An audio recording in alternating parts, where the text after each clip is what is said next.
Bismillahirrahmanirrahim. Elhamdülillahi Rabbil alemin. Vessalatu vesselamu ala eşrefil enbiyayı vel murselin. Nebiyyina Muhammedin ve ala alihi ve ashabihi ecma'in. Rabbi şrahli sadri ve yessirli emri. Vahlul uqdeten min lisani yefkahu kavli. Allahümme allimna ma yenfa'una. وانفعنا بما علمتنا وزدنا علما وأصلح لنا شأننا كله ولا تكلنا إلى أنفسنا طرفة عين. Aziz, kıymetli kardeşler, hürmetli cemaat. Alemlerin Rabbi olan Allah'a sonsuz həmd sənalar olsun.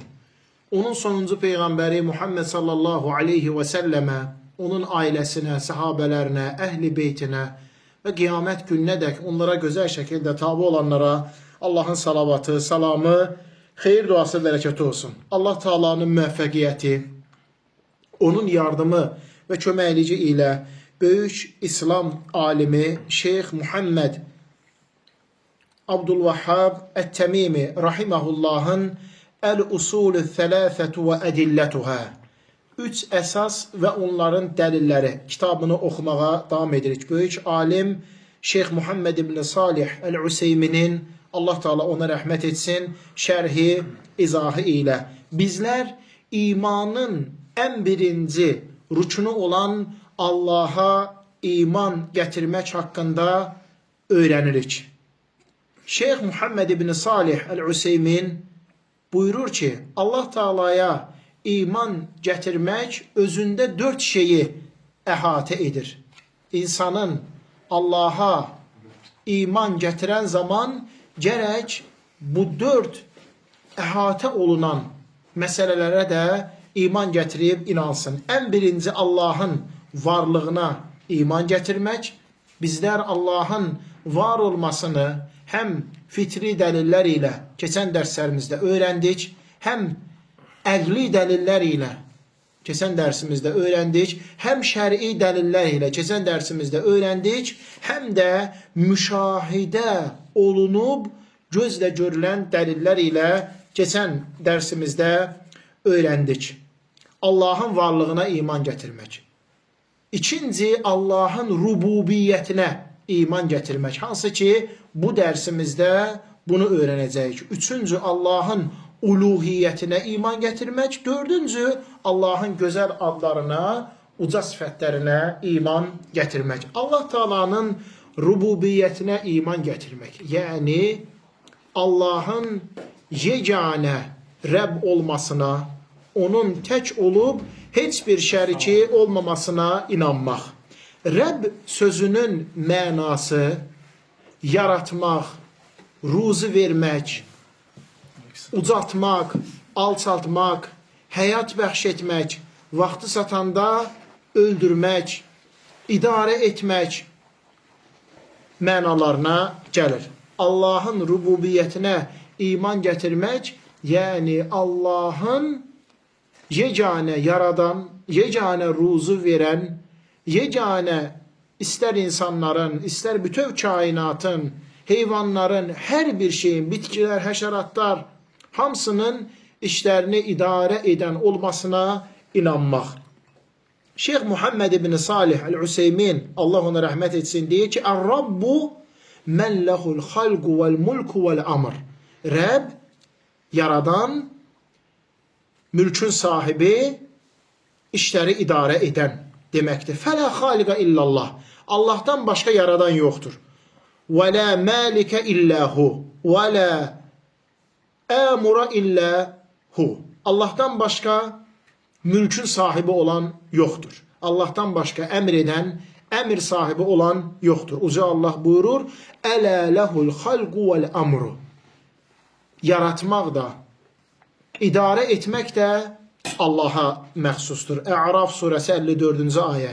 Allah Teala buyurur, Zəlikumullahu rabbukum ləhul mulk. Budur sizin Rəbbiniz olan Allah. Mülkün sahibi odur. وَالَّذ۪ينَ تَدْعُونَ مِنْ دُونِهِ مَا يَمْلِكُونَ مِنْ قِطْمِيرٍ. Sizin Allah'tan başqa dua edib çağırdıqlarınız heç xurmanın çəyirdəyinin pərdəsini belə yaratmağa qadir deyirlər. Fatir surəsi 13-cü ayə. وَلَمْ يُعْلَمُ أَنَّ أَحَدًا مِنَ الْخَلْقِ أَنْكَرَ بِرُبُوبِيَّةِ اللّٰهِ سُبْحَانَهُ وَتَعَالَى. İndiyene kadar görülmemiş ki Allah'ın rububiyetini kimse inkar etsin. Allah'ın yaratmış oldukları içerisinde kimse Allah'ın yaradan, ruzu veren, mülkün sahibi, işleri idare eden Allah'ın Rəbliyin inkar etsin. İlla en yekune mukabiran gayru mu'taqidun bima yaqulu. Yalnız təkəbbürlü olan şəxsdən başqa. O da inanır, etiqad edir ki onun dediği söz hak değildir. Onun söylediği təkəbbürlüyü uzbatından hak değildir. Sadece təkəbbürlüyü özünü böyük görməsi, hakkı demesine, hakka inanmasına mani olur. Kema hasale min Firavune, necə ki Firavunda bu baş verdi. Firavun qəlbən bilirdi ki o Rəbb deyil, yaradan deyil, ruzu veren deyil, hayat bəxş edən deyil, öldürən deyil, işləri sahmana salan deyil. O bunu qəlbən bilirdi. Amma təkəbbürlüyü inanmağına, etiqad etməyinə mani olurdu. Hine qale li qavmihi, o vaxt öz qövmünə dedi ki, Ənə rabbukumul a'la. Mən sizin ən uca Rəbbinizəm. Naziat suresi 24. ayə. Həmçinin Allah Teala buyurur, Firavun öz qövmünə dedi, Ya eyyuhel mələ'u, mə alimtu lekum min ilahin gayri. Ey mənim əyən əşrafım, ətrafımda olanlar, mən sizin üçün özümdən başqa ilah tanımıram, ilah bilmirəm. Qasas suresi 38. ayə. Lakin zəlikə leysə an aqidətin. Lakin o bunu əqidə etiqad edib demədi. Təkəbbürlüyündən bunu söylədi. Yəni, əqidəsi, etiqadı o deyil idi. Təkəbbürlüyündən, özünü böyük görməyindən, kibirindən bunu söylədi. Allah Teala buyurur, وَجَحَدُوا بِمَا وَاسْتَيْقَنَتْهَا أَنْفُسُهُمْ ظُلْمًا وَعُلُوًّا. Yəqinliklə inandıkları halda haksızcasına və təkəbbürlüklə inkar etdilər. Yəqinliklə, qətiyyətlə inanırlardı ki, doğru dedikləri, dəvət etdikləri bu deyil, səhv özlərindədir, etiqadları batildir, lakin təkəbbürlükləri ucbatından haksızcasına insanlara demək batili söyləyirlərdi. Allah Teala bunu bizlərə Nəml suresi 14. ayədə buyurur. Yəni istər Firavunun, istər Nəmrudun, istərsə də digərlərinin etiqadı bu deyil idi. Onlar yəqinliklə inanırdılar ki, onlar Rəbb deyil. Onlar ibadət olunan ilahlar deyil. Lakin təkəbbürlükləri insanlara dəvət edirdilər ki, mən sizlərin uca Rəbbinizəm, mənə ibadət edin. O vaxt ki, sehirbazlar Firavuna səcdə edirlərdi. Firavunun qabağında əyilirdilər. Elə ki, Musa ilə olan əhvalatda başa düşdülər ki, Musa'nın dediği doğrudan da Allah'ın izniyle baş verən bir möcüzədir. Bizim elədiyimiz sehir, fırıldaqçılıq və yalandır. Dərhal aləmlərin Rəbbi olan Allah'a iman gətirib səcdə etdilər. Firavun nə dedi? Məndən izin almamış siz Musa'nın Rəbbinə iman gətirdiniz. Çünki o özün bu işdə əhl görürdü. Değerli kardeşlerim, Allah Subhanahu ve Teala Musa aleyhisselama Firavunla danışan zaman ona hikaye olarak deyir, لَقَدْ عَلِمْتَ مَا أَنْزَلَ هَؤُلَاءِ إِلَّا رَبُّ السَّمَاوَاتِ وَالْأَرْضِ بَصَائِرَ وَإِنِّي لَأَظُنُّكَ يَا فِرْعَوْنُ methbura. Musa dedi, sen bilirsen ki bunlar yalnız ve yalnız göylerin ve yerin Rabbi açık aşkar möcüzə olarak indirdi. Mən isə ey Firon sənin məhv olacağını yəqin bilirəm. Və lihəzə kənəl müşrikun yuqirrun bi rububiyyətillahi Teala ma'a işrakihim bihi fil uluhiyyə. Ona görə də Peyğəmbər sallallahu aleyhi və səlləmin gəldiyi dövrdə müşriklər Allah'ın rububiyyətinə inanırdılar, etiqad edirdiler, bunu söyləyirdilər. Amma onların şirki uluhiyyətdəydi, yəni ibadətdəydi. Allah Teala buyurur, قُلْ لِمَنِ الْأَرْضُ وَمَنْ فِيهَا إِنْ كُنْتُمْ تَعْلَمُونَ سَيَقُولُونَ لِلّٰهِ قُلْ أَفَلَا تَذَكَّرُونَ. Onlara de, Yerde ve orada olanlar kimindir? Eğer doğrudan da siz bunu bilirsinizse elimle mənə cevap verin. Onlar deyərlər ki Allah'ındır. Yerde, göyde her şey Allah'ındır. Bəs düşünmürsünüz mü? Bundan ibrət almırsınız mı? Hakkı bilirsiniz ki göyde ve yerde olan her şey Allah'ındır. Elimden de bunu deyirsiniz. Yani icra altında yaxud da təqlid edərək, kimisə yamsılayaraq demirsiniz. Elimden bilirsiniz ki göyde ve yerde olan her şey Allah'ındır. Yaradan, öldüren, dirilden, işlerden hamısı Allah'tır.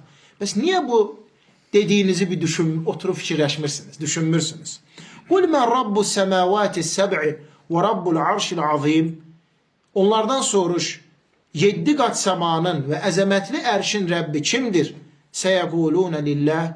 Onlar deyərlər ki Allah'tır. Efela tettekun. Kul efela tettekun. Onlara de ki onda qorxmursunuz Allah'tan. Yani bu kadar Allah Teala her şeyin Rabbidir, arşın əzəmətli arşın Rabbidir. Bunu da siz bilirsiniz. Bəs qorxmursunuz ki bile Allah'a şərik koşmağınızın axırı əzab olacaq, əbədi cəhənnəm olacaq. Kul men biyedihi melekutu kulli şeyin ve huve yuciru ve la yucaru aleyh in kuntum ta'lemun seyeguluna lillah kul fe enna tusharun. Onlara de, bütün her şeyin mülkü kimin elindedir? Himaye eden odur, özünün ise himayeye ihtiyacı yoktur. Onlar deyərlər ki Allah, bəs necə olur ki allanırsınız? El-Mu'minun suresi 74. ayeden 79. ayeye kadar. Değerli kardeşler, onlar hamısını bunu bilirdiler. Yerin, göğün, əzəmətdə ərşi Rəbbi Allah'tır. Her şeyin mülk onun elindədir. O himaye edendir. Heç kim onu himaye edə bilməz. Və onlar bunu elmlə bilirdilər. Qəti yəqinliklə. Peyğəmbər s.ə.v de onlara deyirdi ki Allah'ın de buyurmağından sonra bunu bilə-bilə necə inkar edir? Çünki bilə-bilə insan inkar edirsə, haqqı bilə-bilə danırsa bunun əzabı şiddətlidir. Bu ayələr dəlildir ki insan bilmədən edirsə, çünki Allah Teala buyurur İn kuntum ta'lemun. Sonra başka in kuntum ta'lemun həmsinin yenə yani bilmədən insan bunları eləyirsə o üzürlüdür. Allah Teala ondan keçir ama bilə-bilə bunları eləyirsə Allah qorusun əzabı Allah'ın şiddətlidir. Allah Subhanahu ve Teala Zuhruf suresi 87. ayədə buyurur ve la in sa'altahum men halaqas semawati vel ard لَيَقُولُنَّ خَلَقَهُنَّ الْعَز۪يزُ الْعَلِيمُ.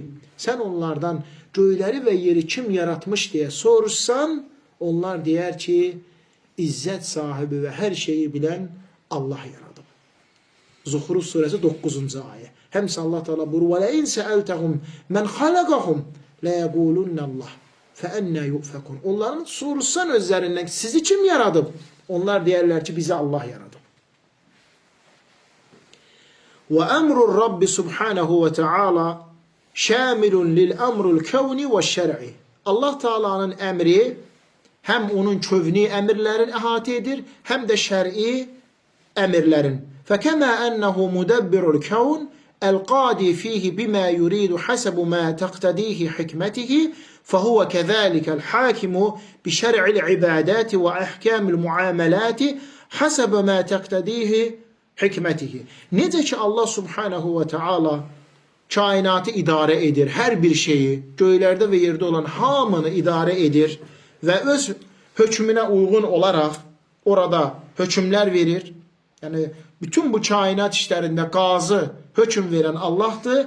Eləcə də şəriətdə, ibadətdə, həmçinin muamelədə, alışverişlər, her şeydə Allah Subhanahu ve Teala öz hikmetiyle hüküm veren hakim odur.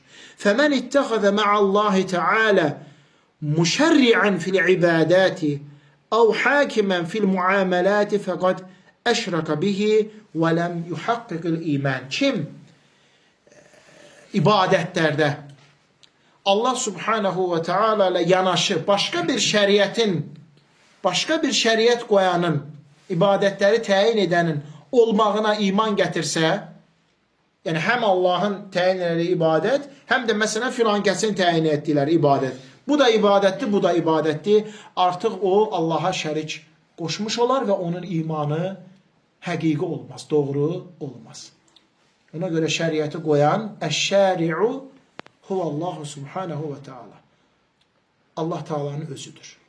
Uca Allah şəriətin bizə qoyub həm Quran-ı Kərimdə, həm də Peyğəmbəri Muhammed sallallahu aleyhi və səlləmin dilində. Əgər insan Allahdan savayı kiminsə şəriət qoyan ibadətləri, itaətləri, əmirləri, qadağaları, halalları, haramları təyin edən olduğuna etiqad etsə, artıq bu nədir?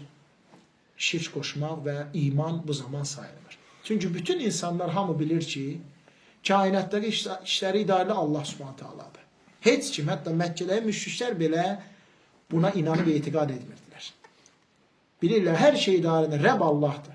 Allah Taala onlara deyir ki, necə ki Allahın hər şeyi idarə edən, yaradan, öldürən, yağışı yağdıran, ruzu verən olmağında tək olduğuna inanıb etiqad edirsinizsə, onda ibadətdə də Allahı təkləşdirin və bilin ki, ibadəti qoyan Allahdır. Yalnız bəzi özün İslam'a nisbət edən zəlalət firqələri başqa. Bəzi zəlalət firqələri var ki, sufilər kimi və ya rafizlər kimi, onlar Allahdan savayı kimlərinsə kainatdakı işlərin idarə olmasında təsirin olmağına inanıb etiqad edirlər. Yəni, yağış yağdıran Allahdır, həmçinin imamlarında təsiri var. Kainatdakı işlərin idarə olunmağında yarpaqların dəvərməsi, fəsillərin növbə-növ gəlib gedməsi, ruzunun gəlməsi, övladın gəlməsi, öldürmədə, dirilmədə bunları Allahdır. Həmçinin imamların da əli var bu işdə, təsiri var. Belə ki, çaylar imamların icazəsi olmadan axmır. Yağış imamların icazəsi olmadan yağmır. Ağacda yarpaqlar imamlardan izin almadan dəbərmirlər və ya ağacdan yerə düşmürlər. Subhanallah. Çox böyük, əzəmətli bir günahdır. Bunu heç Məkkə müşrikləri inanıb etiqad etmirlərdi bu şəkildə. Əbu Cəhli, Əbu Ləhəbi və digər o müşriklər deyirdilər ki, bu işdə tək olan bir dənə Allahdır. Yağışı ancaq Allah yağdırır. İşləri ancaq Allah idi. Ağacda yarpaq Allahdan icazə olunca yerə düşənməz. Lakin bu firqələr bu cür xatalar və əzəmətli günahlar edirlər. Sufilər, təsəvvüfçülər inanıb etiqad edirlər ki, öz şeyxlərinin kainatdakı işlərin idarə olunmağında təsirləri var.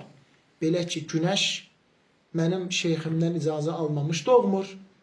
Ulduzlar bizim şeyxlərimizdən izin almadan kainatı işıqlandırmır. Hamısı kitablarında var. Şeyxin izni olmadan sən filanca əkini əkmə. Ağacları sulama. Gəl soruş, əgər o sənin gələcəyin haqqında bu işdə ruzu görürsə, onda ged ək. Ola bilsin, bu fındıq işində, bu meyvə işində, bu malqarada sənin üçün ruzu, o şeyxdən icazanı sonra. Böyük xatalar, zəlalətlər var. Allah qorusun. Halbuki o Məkkə müşrikləri, o Əbu Cəhli, o Əbu Ləhəbi onlar belə inanıb etiqad etmirlər. Hətta bəziləri qeybi işlərdə belə. Yenə bu iki firqə bu iş zəlalətdə, xatada qabağa çıxır. Qeybi işlərdə imamların əlinin olmağına, şeyxlərin, hocaların əlinin olmağına inanıb etiqad edirlər. Belə ki, qeybi xəbərlərdə də onların təsirlərinin olmağına inanırlar. Əlbəttə, bu açıq-aşkar bir zəlalətdir. Allah Subhanahu və Teala həm bizi, həm onları islah etsin, bizə onlara hidayət versin, həm bizi bu xatalara düşməkdən qorusun, həm də onları içərisində olmuş olduqları bu xatalardan təmizləyib və uzaqlaşdırsın. Bu qədər inşallah kifayətlənək. Gələn dərsimizdə Allahın ibadətə haqqı çatan yeganə məbud olmağına iman gətirməyi öyrənəcəyik. La ilahə illallah kəlməsini, həqiqi mənasını, onun şərtlərini, rükunlarını öyrənəcəyik. Eləcə də la ilahə illallaha səhv məna verən şəxslərə Şeyx Allah ona rəhmət etsin, Quran-ı Kərimdən gözəl cavablar hazırlayıb. O kəslər ki, deyirlər la ilahə illallah, yəni Allahdan başqa Allah yoxdur. La ilahə illallah, yəni Allahdan başqa ilah yoxdur. La ilahə illallah, yəni Allahdan başqa yaradan, işləri idarə edən, ruzu verən yoxdur. Bütün bu xatalı sözlərin hamısına Şeyx Allah razı olsun, ona rəhmət eləsin cavab verir. Həqiqi mənanı isə yenə Kur'an-ı Kerim'den ispat edir ki La ilahe illallah'ın mənası Allah'tan başqa ibadəti haqqı çatan məbud yoxdur deməkdir. Bu cəmaət ki, qəbul eləmir bu tərifi, özümüzdən çıxartdığımızı söyləyir. Qoy Allahın iznən bu ayələri yaxşı-yaxşı öyrənib, mənimsəyib, dərk etsin. Allah Teala hər birimizi eşidib, başa düşüb, faydalanan və ən gözəlinə tabi olan qullarından etsin. Subhanək Allahümmə bihamdik, əşhədu ən la ilahə illə ənd, əstəğfiruka və ətubu iləyik.